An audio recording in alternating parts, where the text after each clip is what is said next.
ഒരുങ്ങിക്കെട്ടി ഇറങ്ങി വരണേ നേരം വെളുക്കും. അതെങ്ങനെ കിടന്നുറങ്ങാൻ പറഞ്ഞാൽ കേൾക്കില്ലല്ലോ. തർക്കുത്തരം പറഞ്ഞു കിടക്കും. എന്നിട്ട് നേരം വെളുത്ത് എഴുന്നേക്കോ അതുമില്ല. ഇരുന്ന് മോങ്ങാൻ മാത്രം അറിയാം. ഒരൊറ്റ കീർ വെച്ച് തന്നോണ്ടല്ലോ. പറഞ്ഞുകൊണ്ട് അവൻ കൈയെടുത്ത് വീശിയതും അമ്മാള് പെട്ടെന്ന് മിഴികൾ ഇറുക്കി അടച്ചു. വിഷ്ണു അവളുടെ മുഖത്തേക്കൊന്ന് നോക്കി. ഇരിപ്പ് കണ്ടതും അവന് ചിരി വന്നു. ആകെക്കൂടി ഒരു ഞാവൽപ്പഴത്തിൻ്റെ വലിപ്പമേ ഉള്ളൂ. ഈ കയ്യും കാര്യമൊക്കെ അടുത്ത് കിടക്കുന്ന ആളുടെ ദേഹത്തെ കയറ്റി വെച്ചാണോ നീ എന്നും കിടക്കുന്നത്? അവൻ ചോദിച്ചതും അമ്മാള് പെട്ടെന്ന് കണ്ണു തുറന്നു. എന്നിട്ട് അല്പം ജാളിതയോടെ മിഴികൾ താഴ്ത്തി. സോറി, ഞാൻ അറിയാതെ. പതിയെ അവൾ പിറുപിറുത്തു. ആ, ഇനി അത് പറഞ്ഞാൽ മതി. ഞാൻ അങ്ങോട്ട് വിശ്വസിച്ചോളാം. അല്ലാതെ വേറെ നിവൃത്തിയില്ലല്ലോ. അയ്യോ, ഞാൻ നുണ പറയുന്നതല്ല വിഷ്ണു ഏട്ടാ, അറിഞ്ഞുകൊണ്ടല്ലെന്നേ. എൻ്റെ ഗുരുവായൂരപ്പനാണേ സത്യം. ആ മതി മതി, നിന്നെ വിശ്വാസമാണ് പോരെ. ഔദാര്യമൊന്നും വേണ്ട, ഞാൻ സീരിയസ് ആയിട്ട് പറഞ്ഞതാ. ശരി ശരി, സമ്മതിച്ചു. പക്ഷെ ഒരു കാര്യമുണ്ട്. നിന്റെ സ്ഥാനം ഇവിടെയാണ്, എൻ്റെ ഒപ്പം. അവൻ വണ്ടി മുന്നോട്ടെടുത്തുകൊണ്ട് പറഞ്ഞു. ശരിക്കും എന്നോട് ഇഷ്ടമുണ്ടോ വിഷ്ണു ഏട്ടാ? അത് ചുമ്മാ. നീ എന്തെങ്കിലും പറഞ്ഞോ? അവളുടെ ചോദ്യം കേട്ടുവെങ്കിലും വിഷ്ണു അറിയാത്ത ഭാവത്തിൽ അവളെയൊന്ന് പാളി നോക്കി. ഇല്ലില്ല, ഞാനൊന്നും പറഞ്ഞില്ല. ഏട്ടന് തോന്നിയതാവും, അമ്മാള് ഉടനടി പറഞ്ഞു.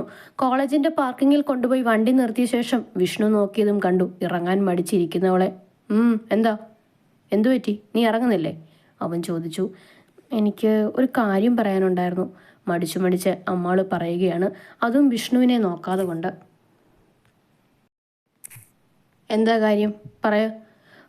അത് അത് പിന്നെ ഉണ്ടല്ലോ വിഷ്ണുവേട്ടാ, പിന്നെ തത്തിക്കളയ്ക്കത് പറയാൻ നോക്കടി, നേരം വൈകി. വിഷ്ണു ശബ്ദമുയർത്തതും പെട്ടെന്ന് അമ്മാളു തൻ്റെ വലം കൈ ഉയർത്തി വിഷ്ണുവിൻ്റെ കവിളിൽ മുഴുവൻ തുടച്ചു കളയും പോലെ എന്തോ ചെയ്യുകയാണ്. അവന് പെട്ടെന്ന് ഒന്നും മനസ്സിലായില്ല. എന്തു പറ്റി? അവനും പെട്ടെന്ന് തൻ്റെ കവിൾത്തുടം തുടച്ചുകൊണ്ട് ചോദിച്ചു. അവളുടെ മേനീ കവിളി വേണ്ട, കണ്ടേച്ചാലും മതി അഹങ്കാരിയെ. മേലി ഇത് ആവർത്തിക്കാനിടവന്ന രണ്ടിനും ഞാൻ കൊന്നിട്ട് ജയിലിൽ പോവും. അവനെ നോക്കി ചുണ്ടു കൂർപ്പിച്ചുകൊണ്ട് അമ്മാൾ ഡോറ് തുറന്ന് പുറത്തേക്ക് ഇറങ്ങി. അവളുടെ പോക്ക് കണ്ടതും വിഷ്ണുവിന് ചിരി വന്നു. ഇങ്ങനെയൊരു പെണ്ണ്, ഇവളെ ഞാൻ എങ്ങനെ മെരുക്കിയെടുക്കുവോ? വെളിയിലേക്ക് ഇറങ്ങിയ ശേഷം ഒരു ബോട്ടിൽ വെള്ളമെടുത്ത് അവൻ മുഖമൊക്കെ നന്നായി കഴുകി. എന്നിട്ട് ടവലെടുത്ത് തുടച്ചുകൊണ്ട് നിന്നപ്പോൾ അമ്മാളു തൻ്റെ അരികിലേക്ക് നടന്നു വരുന്നത് കണ്ടു. ഗുഡ് ബോയ്, ഇങ്ങനെ വേണം കേട്ടോ. പിന്നാലെ സീറ്റിലിരുന്ന് തൻ്റെ ബാഗ് എടുത്ത് തോളത്ത് തൂക്കിക്കൊണ്ട് അവൾ ഓടിപ്പോയിരുന്നു. വേണി കുറച്ച് ഓവറാവുന്നുണ്ട് എന്ന് തോന്നിയിരുന്നു. അമ്മാളുവിനെ കാണുമ്പോൾ ഇളക്കം കൂടുന്നുണ്ട് താനും. ഓർത്തുകൊണ്ട് വിഷ്ണു വേഗം തന്നെ സ്റ്റാഫ് റൂമിലേക്ക് നടന്നു. ക്ലാസ് റൂമിലേക്ക് കയറാൻ തുടങ്ങുകയായിരുന്നു അമ്മാളു. ഹലോ, എടോ വൈദേഹി. അപ്പോഴാണ് പിന്നിൽ നിന്നും ഒരു വിളി കേട്ടത്. ഒരു ഫ്രീക്കൻ പയ്യൻ ഓടി വരുന്നുണ്ട്. സീനിയർ സ്റ്റുഡൻ്റ് ആണെന്ന് അവനെ കണ്ടപ്പോൾ മനസ്സിലായി. താനിന്ന് ലേറ്റായോ? ചോദിച്ചുകൊണ്ട് അവൻ വാച്ചിലേക്ക് നോക്കി. ലേശം ലേറ്റായി, അവൾ മറുപടിയും കൊടുത്തു. എന്നെ മനസ്സിലായേക്ക്? ഇല്ല ചേട്ടാ. ഓക്കെ, എൻ്റെ പേര് ആരുഷ് എന്നാണ്. ഇവിടെ MSc കെമിസ്ട്രിയാണ് ചെയ്യുന്നത്, ഫൈനൽ ഇയർ. അവൾ തല ഉലുക്കി. ഇപ്പം വന്നത് എന്തിനാണെന്ന് വെച്ചാൽ ഇയാളോടൊന്ന് മനസ്സ് തുറന്ന് സംസാരിക്കാൻ വേണ്ടിയാട്ടോ. എന്നോടോ? അമ്മാളുവിൻ്റെ നെറ്റി ചുളിഞ്ഞു. ഇയാളോട് തന്നെ.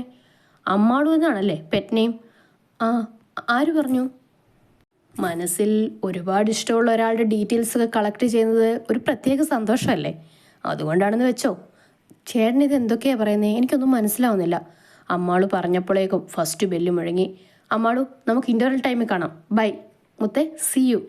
കൈവീശി കാണിച്ചുകൊണ്ട് ഓടിമറയുന്നവനെ തിരിഞ്ഞു നോക്കിയതും അമ്മാളു കാണുന്നത് കലിപ്പൻ ലുക്കിൽ നിൽക്കുന്ന വിഷ്ണുവിനെ ആയിരുന്നു. മാളുവിനെ ഒന്ന് അടിമുടി ദേഷ്യത്തിൽ നോക്കിയ ശേഷം വിഷ്ണു ക്ലാസ്സിലേക്ക് കയറി. പിന്നാലെ അവളും. അമ്മാളുവിനാണെങ്കിൽ തൻ്റെ മനസ്സാകെ കലുഷിതമായിരുന്നു. എൻ്റെ കൃഷ്ണ, ഈ ചെക്കിൻ്റെ എന്തിനുള്ള പുറപ്പാടാണോ? ഓർത്തിട്ടൊരു ഒറ്റും പിടിയും കിട്ടുന്നില്ലല്ലോ. തല പുകഞ്ഞുകൊണ്ടാണ് അവൾ ആ പീരീഡ് ക്ലാസ്സിൽ ചെലവഴിച്ചത്.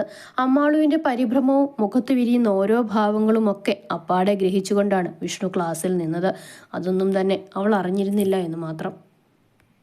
ഫസ്റ്റ് അവർ കഴിഞ്ഞ് വിഷ്ണു ക്ലാസ്സിൽ നിന്നും പുറത്തേക്ക് ഇറങ്ങിപ്പോയി. അതിനുശേഷം മറ്റൊരു സാറിൻ്റെ പീരീഡായിരുന്നു. അമ്മാളുവിനാണെങ്കിൽ പഠിപ്പിക്കുന്നതൊന്നും തന്നെ ശ്രദ്ധിക്കാൻ പോലും പറ്റുന്നില്ല. അത്രയ്ക്ക് ടെൻഷൻ. നേഹ ഇടയ്ക്കൊക്കെ അമ്മാളുവിനെ നോക്കി. എന്താണ് എന്നർത്ഥത്തിൽ. പീരീഡ്സ് ആവാറായി, ചെറിയ ബാക്ക് പെയിൻ ഉണ്ട്, അതിൻ്റെയാടാ, അവൾ ശബ്ദം താഴ്ത്തി പറഞ്ഞു. ഇൻ്റർവൽ ടൈമായപ്പോൾ അമ്മാളുവിൻ്റെ ചങ്ക് ഇടിക്കാൻ തുടങ്ങി. ഈശ്വര, ആ ചെക്കൻ വന്നിട്ട് എന്തോ പറയും? ഓർത്തിട്ട് തല പെരുക്കുന്നു. കുട്ടികളെല്ലാവരും നിറയെ ബഹളം വെച്ചുകൊണ്ട് ക്ലാസ്സിൽ കൂടി അങ്ങോട്ടും ഇങ്ങോട്ടും നടക്കുന്നുണ്ട്. അവൾ മാത്രം ഒരു മൂലയ്ക്ക് ഒതുങ്ങിക്കൂടി ഇരിക്കുകയാണ്. വൈദേഹി, നിന്നെ ഒരു ചേട്ടൻ വിളിക്കുന്നുണ്ട് കേട്ടോ. നിതില വന്ന് പറഞ്ഞതും അമ്മാള് മുഖമുയർത്തി നോക്കി. അപ്പോഴേക്കും കണ്ടു വാതിൽക്കൽ വന്നു നിൽക്കുന്ന ആരുഷിനെ. അവൾക്ക് എഴുന്നേറ്റ് ചെല്ലാതെ ഇരിക്കാൻ കഴിഞ്ഞില്ല. എന്താ ചേട്ടാ, എന്തിനാ എന്നെ കാണാൻ വേണ്ടി വന്നത്? ഇഷ്ടപ്പെടാത്ത മട്ടിൽ അവൾ ചോദിച്ചു. എടോ, എനിക്ക് ഇയാളെ ഒരുപാട് ഇഷ്ടമാണ്. ആദ്യമായിട്ട് താൻ ഈ കോളേജിൻ്റെ ഗേറ്റ് കടന്നു വരുമ്പോൾ ഞാൻ ആ കാണുന്ന ഗുൽമോഹർ മരത്തിൻ്റെ അവിടെ ഇരിപ്പുണ്ടായിരുന്നു. ഇയാളെ കണ്ടതും എൻ്റെ മനസ്സിലൊരു സ്പാർക്കായിരുന്നു. അന്ന് തന്നെ ഞാൻ ഉറപ്പിച്ചു ഇതെൻ്റെ പെണ്ണാണെന്ന്. സോ വളച്ചു കെട്ടില്ലാതെ പറയുവാടോ, ഐ ലവ് യു. അവൻ പറയുന്നത് കേട്ട് അമ്മാളു വാ പൊളിച്ച് നിൽക്കുകയാണ്. സത്യം, എനിക്ക് ഇയാളെ ഒരുപാട് ഇഷ്ടമാണ്. എന്തൊരു ഐശ്വര്യമാടോ തന്നെ കാണാൻ. കേരള ബ്യൂട്ടി എന്നൊക്കെ പറഞ്ഞാൽ അത് തന്നെ പോലെയുള്ള പെൺപിള്ളേരാണ് കേട്ടോ. ഇങ്ങനെ നോക്കിയിരിക്കാൻ തോന്നും. തന്നെ നോക്കി വാചാലനാകുന്ന ആരുഷിനെ അവളൊന്ന് കണ്ണിറുക്കി കാണിച്ചു. എന്നിട്ട് ഷോളിൻ്റെ അടിയിലായി കിടന്ന താലിമാല വലിച്ചെടുത്തു. 2 ആഴ്ചയായതേ ഉള്ളൂ കല്യാണം കഴിഞ്ഞിട്ട്. കുറച്ചുകൂടെ മുന്നേ കണ്ടുമുട്ടേണ്ടതായിരുന്നു അല്ലേ? ചിരിയോടെ പറഞ്ഞുകൊണ്ട് അവൾ അവനെ നോക്കി. സത്യമാണോ അമ്മാളു? പാവം ചെക്കൻ്റെ കണ്ണ് നിറഞ്ഞു പോയിരുന്നു. കല്യാണം കഴിഞ്ഞെന്ന് ആരെങ്കിലും നുണ പറയുമോ ചേട്ടായി? ഷോ, അത് വലിയ കഷ്ടമായല്ലോടോ. എന്ത് ചെയ്യാനാ, ഈ വിധി എന്നൊക്കെ പറയുന്നത് ഇങ്ങനെയാ. എടോ, തൻ്റെ ഹസ്ബൻഡ് എന്ത് ചെയ്യുന്നു? ആള് കാനഡയിലാണ്. ഇപ്പം അവധിക്ക് നാട്ടിലെത്തിയതാ. ആ ടൈമിലായിരുന്നു ഞങ്ങളുടെ വിവാഹം. ഇപ്പം പുള്ളിക്കാരി സ്ഥലത്തുണ്ടോ? ഉണ്ട്. ഒന്ന് ചോദിച്ചു നോക്കിയാൽ തരുമോ ഇയാളെ? പൊന്നുപോലെ നോക്കായിരുന്നു എനിക്ക്. അത്രയ്ക്ക് ഇഷ്ടമായിപ്പോയി കൊച്ചേ. അത്രമേൽ ആത്മാർത്ഥതയോടുകൂടി തന്നോട് പറയുന്നവനെ അമ്മാളു കണ്ണിമ ചിമ്മാതെ നോക്കി നിന്നു. ചേട്ടായിക്ക് എന്നേക്കാൾ നല്ലൊരു പെണ്ണിനെ കിട്ടുന്നേ. ഇതൊക്കെ വെറൊരു അട്രാക്ഷൻ മാത്രം. പോട്ടെ, ബെല്ലടിക്കാറായി. അമ്മാള് പിന്തിരിഞ്ഞു ക്ലാസ്സിലേക്ക് കയറിപ്പോയി. ആരുഷ് അവളുടെ അടുത്തേക്ക് വരുന്നത് കണ്ടുകൊണ്ട് സ്റ്റാഫ് റൂമിൻ്റെ അകത്ത് വിഷ്ണു ഉണ്ടായിരുന്നു. അമ്മാളു അവനോട് എന്തൊക്കെയോ പറയുന്നുണ്ട് എന്ന് അവന് മനസ്സിലായി. പക്ഷെ പിന്തിരിഞ്ഞു നിൽക്കുന്നതിനാൽ ഒന്നും വ്യക്തമല്ലായിരുന്നു. ലഞ്ച് ബ്രേക്ക് ടൈമിലായിരുന്നു വിഷ്ണു അമ്മാളുവിനെ കണ്ടത്. അപ്പോഴൊക്കെ അവൾ അതീവ സന്തോഷത്തിലായിരുന്നു എന്ന് അവന് തോന്നി. ഇതെന്താ പെട്ടെന്ന് ഇവൾക്കൊരു മാറ്റം? ആരുഷിനെ കണ്ടു കഴിഞ്ഞപ്പോൾ മുതൽ തുടങ്ങിയതാണല്ലോ. എന്താ പറ്റിയത്? എത്ര ആലോചിച്ച് നോക്കിയിട്ടും അവന് പിടികിട്ടിയില്ല. ഒരു പീരീഡ് കൂടി വിഷ്ണുവിൻ്റെ അമ്മാളുവിൻ്റെ ക്ലാസ്സിലേക്ക് ചെല്ലണമായിരുന്നു. നിതിലയോടെന്തോ തമാശ പറഞ്ഞുകൊണ്ട് ഉറക്ക പൊട്ടിച്ചിരിക്കുന്ന അമ്മാളുവിനെയാണ് അവൻ കണ്ടത്. ദേഷ്യം വന്നിട്ട് അവനെ വിറച്ചു. സൈലൻസ്! കയറി വന്നപാടെ അവൻ ഡെസ്കിൽ തട്ടി അലറി. കുട്ടികളെല്ലാവരും ഞെട്ടിപ്പോയി. അത്രമാത്രം ബഹളമൊന്നും ക്ലാസ്സിലുണ്ടായിരുന്നില്ല. അവൻ അമ്മാളുവിനെ തുറച്ചു നോക്കി. പെട്ടെന്ന് അവൾ മുഖം കുനിച്ചു. ക്ലാസ് തീർന്ന ശേഷം പാർക്കിങ്ങിലേക്ക് അവൻ്റെ പാദങ്ങൾ വേഗത്തിൽ ചലിച്ചു. അമ്മാളുവിനെ നേരിട്ടൊന്ന് കാണുവാൻ വേണ്ടിയായിരുന്നു അവൻ്റെ തത്രപ്പാട്. ക്ലാസ് കഴിഞ്ഞിറങ്ങിയതും അമ്മാളു ചെന്നത് ശ്രേയ ടീച്ചറുടെ മുന്നിലേക്കായിരുന്നു. വിഷ്ണു സാറിൻ്റെ ഒപ്പമാണ് അമ്മാളു വരുന്നതും പോകുന്നതും എന്നുള്ള കാര്യം അറിഞ്ഞ് അവളോട് എന്തൊക്കെയോ സംസാരിക്കുകയായിരുന്നു ടീച്ചർ. സ്റ്റാഫ് റൂമിലേക്ക് വെറുതെ ഒന്ന് നോക്കിയതും വിഷ്ണു അവിടെ ഇല്ലെന്ന് അവൾക്ക് മനസ്സിലായി. ടീച്ചറെ, എന്നാൽ ഞാൻ പൊക്കോട്ടെ? സാറ് പോയെന്നാണ് തോന്നുന്നത്. ഓക്കെ, പൊക്കോളൂ. സാർ എന്നിട്ട് നേരത്തെ ഇറങ്ങിപ്പോയെന്ന് തോന്നുന്നു, അവർ പറഞ്ഞു. അകലെ നിന്നും ഓടിപ്പാഞ്ഞു വരുന്ന അമ്മാളുവിനെ കണ്ടതും വിഷ്ണുവിന് ദേഷ്യമായി. സോറി വിഷ്ണുവേട്ടാ, ആ ശ്രേയ ടീച്ചർ ഓരോന്ന് ചോദിച്ചുകൊണ്ട് നിൽക്കുകയായിരുന്നു, അതാ ലേറ്റായത്. മുൻവശത്തെ ഡോറ് തുറന്ന് അവൾ അകത്തേക്ക് കയറുന്നതിനിടയിൽ വിഷ്ണുവിനോട് പറഞ്ഞു. നിനക്ക് തോന്നുമ്പോൾ ഇറങ്ങി വരാനും പോകാനും ഒക്കെയാണ് ഉദ്ദേശമെങ്കിൽ വേറെ ആളെ നോക്കണം കേട്ടോ. കടുപ്പിച്ച് പറഞ്ഞുകൊണ്ട് അവൻ വണ്ടി മുന്നോട്ടെടുത്തു. പെട്ടെന്ന് തന്നെ അമ്മാളും നിശബ്ദയായി. നിന്റെ അച്ഛനെ ആക്കി തന്ന ഡ്രൈവറൊന്നുമല്ല ഞാൻ. കോളേജ് വിട്ട് കഴിഞ്ഞാൽ നേരെ വന്ന് വണ്ടിയിൽ കയറിക്കണം, അല്ലാതെ തെക്കുവടക്ക് നോക്കി കഥയും പറഞ്ഞ് നിന്നാണ്ടല്ലോ. അവൻ അമ്മാളുവിനെ നോക്കി പല്ലിറുമി. ഓന്തിരി നിറം മാറുന്ന പോലെയോ. രാവിലെ ഇറങ്ങിപ്പോയപ്പോൾ എന്തൊരു സ്നേഹമായിരുന്നു. ഇപ്പം വീണ്ടും ശങ്കര തേങ്ങയെ തന്നെ അവൾ മനസ്സിലോർത്തു. പിന്നെ എന്തായിരുന്നു, ഒരു സീനിയർ പയ്യൻ വന്ന് നിന്നോട് കുറേ സമയം എന്തൊക്കെ ചോദിക്കുന്നത് കണ്ടല്ലോ. അല്പദൂരം പിന്നിട്ടതും വിഷ്ണു മാളുവിനെ നോക്കി മുഖം തിരിച്ചുകൊണ്ട് ചോദിച്ചു. അപ്പോഴാണ് അവൾക്ക് ദേഷ്യത്തിൻ്റെ കാര്യം പിടികിട്ടിയത്. അങ്ങനെ വരട്ടെ കൊച്ചിക്കള്ളൻ, അവൾ പിറുപിറുത്തു. ഏത് പയ്യൻ? എനിക്കൊന്നും മനസ്സിലായില്ലല്ലോ, അവൾ അജ്ഞത നടിച്ചു. പെട്ടെന്ന് വിഷ്ണു വണ്ടി കൊണ്ടുപോയി റോഡിൻ്റെ ഓരം ഒതുക്കി നിർത്തി. എന്നിട്ട് അമ്മാളുവിൻ്റെ വലതു കൈത്തുടയിൽ അമർത്തി പിടിച്ചു. വിഷ്ണു ഏട്ടാ, വിട്ടെങ്ങള്, എനിക്ക് വല്ലാണ്ട് വേദനിക്കുന്നു. അവൻ്റെ പിടുത്തം മുറുകിയതും പെണ്ണുറക്ക നിലവിളിച്ചു. നീ എന്തടി എന്നെ വെറും പൊട്ടനാക്കിയിരിക്കുകയാണോ? ഞാൻ ചോദിച്ചത് എന്താണെന്ന് നിനക്ക് മനസ്സിലായില്ലല്ലേ? ചോദിച്ചുകൊണ്ട് വിഷ്ണു അല്പം കൂടി അമർത്തി പിടിച്ചു. പ്ലീസ് വിഷ്ണു ഏട്ടാ, എനിക്ക് വേദനിക്കുന്നുണ്ട് കേട്ടോ. അത് പറയുകയും അമ്മാളുവിൻ്റെ മിഴികൾ നിറഞ്ഞു. കണ്ടവന്മാരോട് കിന്നരിച്ച് നിൽക്കാനാണോടി നീ കോളേജിലേക്ക് വരുന്നത്? പെട്ടെന്ന് അവൻ ചോദിച്ചു. അതിന് ഞാൻ ആരോടെങ്കിലും കിന്നരിക്കുന്നത് വിഷ്ണുവേട്ടൻ കണ്ടോ? കണ്ടതുകൊണ്ടാ നിന്നോട് ചോദിച്ചത്. എനിക്ക് കണക്കായിപ്പോയി. എനിക്കിഷ്ടമുള്ളവരോട് ഞാൻ സംസാരിക്കും, കിന്നിരിക്കും, വേണമെങ്കിൽ പ്രണയിക്കുകയും ചെയ്യും. നിങ്ങൾ കൊണ്ടുപോയി കേസ് കൊടുക്കും. അല്ല പിന്നെ. അമ്മാളു ദേഷ്യത്തിലായി. അതൊക്കെ നിന്റെ ഇഷ്ടം, തടയാനും വരില്ല. പക്ഷേ ഞാൻ കെട്ടിത്തന്ന ഈ താലിയു കഴുത്തിലിട്ടുകൊണ്ട് ഉള്ള ആർപ്പാടൊന്നും ഞാൻ അംഗീകരിച്ചു തരില്ല പറഞ്ഞുകൊണ്ട് അവൻ അവളുടെ ടോപ്പിൻ്റെ ഉള്ളിലായി കിടന്ന് താലിമാല വലിച്ച് പുറത്തേക്കിട്ടു. കെട്ടിത്തന്നതാണെന്നുള്ള ചിന്തയൊക്കെ ഉണ്ടോ ഏട്ടന്? അതേതായാലും നന്നായി. ഇതിനൊരു അവകാശമുണ്ടോ എന്ന് പോലും ഞാനിടയ്ക്കൊക്കെ ചിന്തിക്കുമായിരുന്നു. എന്തായാലും സന്തോഷമായി കേട്ടോ. ആറിലെ താലിയിലേക്ക് നോക്കിയാണ് അവളത് പറഞ്ഞത്. അതെന്താടി, നിനക്ക് സംശയം ഉണ്ടായിരുന്നോ ഈ താലിയുടെ അവകാശയുടെ കാര്യത്തിൽ? അവനത് ചോദിക്കുകയും അമ്മാളു തൻ്റെ മിഴികൾ ഉയർത്തി വിഷ്ണുവിനെ നോക്കി. എന്നെ നോവിക്കാനല്ലാതെ ഒരിക്കലെങ്കിലും ഒന്ന് ചേർത്ത് പിടിച്ചിട്ടുണ്ടോ? ഒരു വാക്കെങ്കിലും സ്നേഹത്തോടെ എന്നോട് സംസാരിച്ചിട്ടുണ്ടോ? എൻ്റെ എന്തെങ്കിലും ഇഷ്ടങ്ങൾ ചോദിച്ചറിഞ്ഞിട്ടുണ്ടോ? ആരെയൊക്കെയോ ബോധിപ്പിക്കാൻ വേണ്ടി ഒന്ന് കല്യാണം കഴിച്ചു. ഭാര്യയെ ആണെങ്കിൽ ആജന്മ ശത്രുവായിട്ടാണ് ഏട്ടൻ കാണുന്നത്. എന്തിനാ ഇത്രയും കഷ്ടപ്പെട്ട് ഈ ഭാരം ചുമക്കുന്നത്? കാണാൻ സുന്ദരൻ, ആവശ്യത്തിന് വിദ്യാഭ്യാസം, ജീവിതത്തിൽ കൂടെ കൂട്ടണമെന്ന് ആഗ്രഹിച്ച പെണ്ണ് കയ്യെത്തും ദൂരത്ത് വന്നു. അവളാണെങ്കിൽ ഒരു ഡോക്ടർ. ഇത്രയുമൊക്കെ സൗകര്യമുള്ള ആളല്ലേ? എന്നിട്ട് വെറുതെ ഈ അഷ്ടിക്ക് പോലും വകയില്ലാത്തവളെ കല്യാണം കഴിച്ച് വിഷ്ണുവിൻ്റെ ജീവിതവും നശിപ്പിച്ച് കളഞ്ഞല്ലേ? അവളത് ചോദിച്ചതും വിഷ്ണുവിൻ്റെ പിടുത്തം അയഞ്ഞു. ഇത് മാത്രം അറിയാം, ആരും പറഞ്ഞു തരേണ്ട കാര്യം പോലുമില്ല.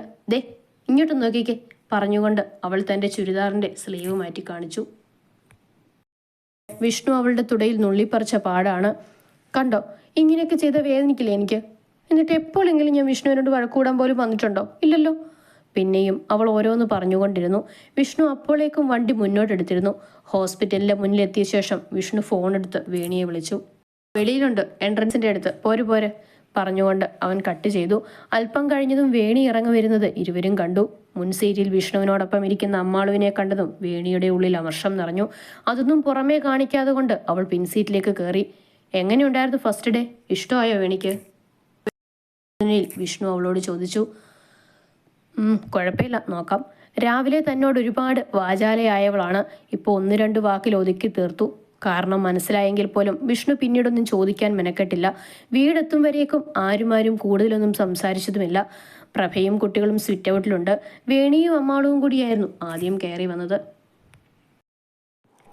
വേണിയോട് പുതിയ ഹോസ്പിറ്റലിലെ വിവരങ്ങൾ ഒക്കെ എല്ലാവരും ചേർന്ന് ചോദിച്ചു. അവരോടൊക്കെ വളരെ കാര്യമായിട്ടാണ് വേണു മറുപടിയും നൽകിയത്. മാളുവിനോടാണെങ്കിൽ വേണിക്ക് അത്ര താല്പര്യമില്ലായിരുന്നു. അതുകൊണ്ട് അവളൊരു കേൾവിക്കാരിയായി നിന്നതേ ഉള്ളൂ. വിഷ്ണു കയറി വന്നതും കുട്ടികൾക്കൊക്കെ പതിവ് പോലെ ചോക്ലേറ്റ് കൊടുത്തു. ചേച്ചി കഴിച്ചോ? ഋഷിക്കുട്ടൻ ചോദിച്ചതും അമ്മാളു തലകുലുക്കി. എന്നിട്ട് മുകളിലേക്ക് പോയി. ആരു, മിച്ചു, ചായ കുടിച്ചിട്ട് പെട്ടെന്ന് കയറി വന്നോണം കേട്ടല്ലോ. ഓണം എക്സാം ആവാറായി. വിഷ്ണു പറഞ്ഞത് കേട്ടതും കുട്ടികൾ മൂവരും ചേർന്ന് തലകുലുക്കി. അവൻ റൂമിലെത്തിയപ്പോൾ അമ്മാളു ഷോളൊക്കെ അഴിച്ചു മാറ്റി വെച്ചിട്ട് കുളിച്ചു മാറുവാനുള്ളതെല്ലാം എടുത്തുകൊണ്ട് വാഷ്റൂമിലേക്ക് പോവുകയായിരുന്നു. അപ്പോഴാണ് വിഷ്ണു അവളുടെ മുന്നിൽ വന്നു നിന്നത്. എന്താ? അവൾ കണ്ണുരുട്ടി ചോദിച്ചു. പെട്ടെന്ന് തന്നെ അവൻ അവളുടെ വലത്തെ ഇടുപ്പിൽ വലിച്ചു പിടിച്ച് അവനോട് ചേർത്ത് നിർത്തി. വിഷ്ണു ഏട്ടാ. പെണ്ണൊന്ന് കുറുകി അരികിലായി വന്നു നിന്നവനെ ഒന്ന് കൂർപ്പിച്ചു നോക്കി. ഞാൻ നിങ്ങളോട് പറഞ്ഞു, നിങ്ങൾക്ക് ഞാൻ എന്നെ പിടിക്കാനുള്ള ലൈസൻസ് തന്നിട്ടില്ലെന്ന്. അവളുടെ പറച്ചിൽ കേട്ട് അവന് ചിരി വരുന്നുണ്ടായിരുന്നു. സമർത്ഥമായി അവനെ തുളിപ്പിച്ചു. ഞാനും നിന്നോട് പറഞ്ഞിരുന്നു, അതിൻ്റെ ഉത്തരം മോള് മറന്നുപോയോ? പറഞ്ഞുകൊണ്ട് അവൻ അമ്മാളുവിനെ തൻ്റെ നെഞ്ചിലേക്ക് ചേർത്ത് നിർത്തി. അമ്മാളു അവനെ അപ്പോഴും തുറച്ചു നോക്കിക്കൊണ്ട് നിൽക്കുകയാണ്. വരുന്നവനും പോകുന്നവനും ഒക്കെ നിന്റെ ദേഹത്തോട്ട് കയറാൻ നീ എന്തിടി സത്രവോ?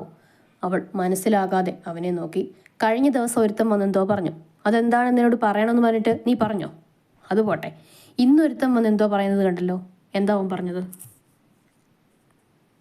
ഓ, അതാണ് കാര്യം. അവൾ മനസ്സിലോർത്തു.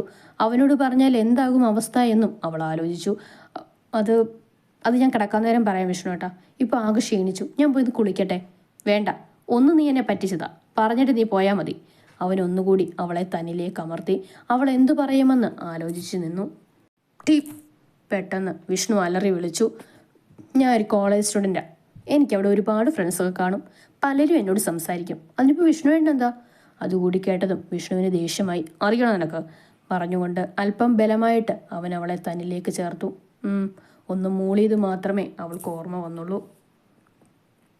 അപ്പോഴേക്കും വിഷ്ണു അവളെ എടുത്ത് ബെഡിലിട്ടിരുന്നു. യോ പ്രഭയപ്പേ, ഓടിവായോ! അലറി കൂവാൻ തുടങ്ങിയവളുടെ വായ പെട്ടെന്ന് അവൻ പൊത്തിപ്പിടിച്ചു. അവളുടെ തുടുത്ത അധരം ഒന്ന് തലോടിക്കൊണ്ട് മുഖമടുപ്പിച്ചു. എന്താണ് സംഭവിക്കുന്നത് എന്ന് മനസ്സിലാക്കും മുന്നേ അവളുടെ മിഴികൾ പിടഞ്ഞ് മേൽപോട്ടുയർന്നു. റോസാദളം പോലുള്ള അവളുടെ അധരം ആഴത്തിൽ നുകരുവാൻ വേണ്ടി തുടങ്ങിയതും ഡോറിൽ ആരോ തട്ടി. ചെറിയച്ച, പുറത്തുനിന്ന് കുട്ടികൾ ആരോ വിളിച്ചതും വിഷ്ണു പെട്ടെന്ന് എഴുന്നേറ്റു. പിന്നാലെ അമ്മാളുവും. ടോപ്പ് പിടിച്ച് നേരെയാക്കിക്കൊണ്ട് അവൾ വിഷ്ണുവിൻ്റെ പിറകിലായി നിന്നു. റൂമിലേക്ക് വെക്കോ, ഞാൻ വരുക, അവൻ വിളിച്ചു പറഞ്ഞു. ശേഷം തിരിഞ്ഞ് അമ്മാളുവിനെ ഒന്ന് നോക്കി. അവൾ തിരിച്ചും മിഴികൾ കോർത്തു വിളിച്ചപ്പോൾ അകതാരിൽ ഒരു മിന്നൽ പിണർ. പോയി കുളിക്കടി, എന്നിട്ട് പഠിക്കാനായി വന്നോണം, അമ്മാളുവിനെ നോക്കി വിഷ്ണു പറഞ്ഞു. ഉമ്മ തരുന്നത് എങ്ങനെയാണെന്ന് പഠിക്കാനാണോ? അല്ല, അത് കഴിഞ്ഞ് വേറെ കുറച്ച് കാര്യങ്ങളുണ്ട്, അതിനെക്കുറിച്ചാ. എന്തേ? അയ്യേ, ഈ വിഷ്ണുവിൻ്റെ നാണമില്ലേ? ഇല്ല, അതിപ്പം മനസ്സിലായില്ലേ? മനസ്സിലായേനെ. അപ്പോഴേക്കും കുട്ടികളൊന്നും നന്നായി. ആ, കാര്യമൊക്കെ ശരി തന്നെ. ഞാൻ പറഞ്ഞ കാര്യം മറക്കണ്ട, ഇന്ന് കിടക്കുന്നതിന് മുന്നേ, പറഞ്ഞുകൊണ്ട് അവൻ റൂമിൽ നിന്നും ഇറങ്ങിപ്പോയി.